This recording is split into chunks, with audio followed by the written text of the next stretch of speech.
এই হচ্ছে আমার 4 বছর আগের লাগানো পেয়ারা গাছ।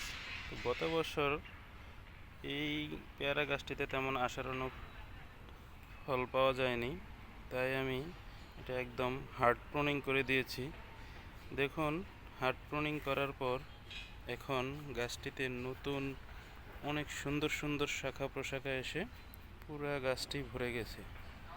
এমনকি প্রত্যেকটি ডগায় ফুলও আছে। আমার ধারণা এখান থেকে আশানুরূপ ফল পাওয়া যাবে।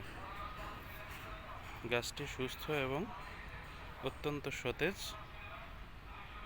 দেখা যাচ্ছে।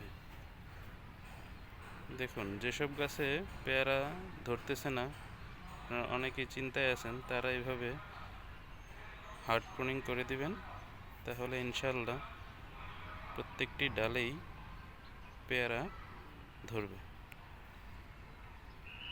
আর এই একটি থাই পেয়ারার গাছ, এটাকেও আমি একই সাথে হার্ড প্রুনিং করে দিয়েছি। এখন দেখুন, এই যে পেয়ারা, এবং গাছটি অত্যন্ত সুস্থ এবং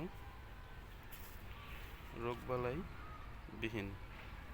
দেখুন পেয়ারা, এই যে প্রত্যেকটি জায়গায় পেয়ারা, এবং গাছটি দেখতে অত্যন্ত সুন্দর দেখাচ্ছে। দুটি গাছই পাশাপাশি রয়েছে।